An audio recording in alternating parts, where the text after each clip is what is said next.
భూమి పక్కన మూన్ ఎంత చిన్నగా ఉందో చూసావా? మరి జూపిటర్ ప్రక్కన భూమి చాలా చిన్నగా ఉంది. జూపిటర్ సూర్యుడి ప్రక్కన చిన్నగానే ఉంది.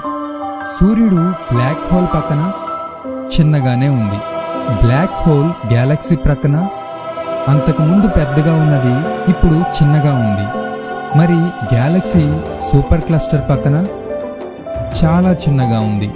సూపర్ క్లస్టర్ యూనివర్స్ ప్రక్కన చిన్నగానే ఉంది. మరి యూనివర్స్ మల్టీవర్స్ ప్రక్కన ఇంకా చిన్నగా ఉంది. మరి ఇంత పెద్ద విశ్వంలో మనిషి? ఇది చాలా వెర్రి ప్రశ్న. నా ఉద్దేశంలో మీకు ఇంట్రెస్టింగ్ విషయం చెప్పనా?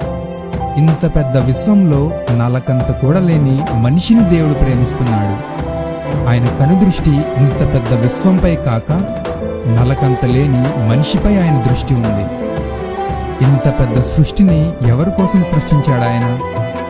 ఇంకెవరి కోసం? ఆయన ఎంతగానో ప్రేమించే మనిషి కోసమే.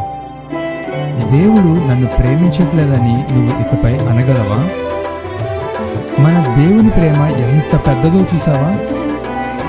దేవునికి మనిషి అంటే చాలా ప్రేమ. కానీ మనిషికి అసలు నిజమైన దేవుడు ఎవరో కూడా తెలియదు. కానీ ఆయన ఎవరో నాకు తెలుసు. ఆయనే యెహోవా దేవుడు. మరి మీకు?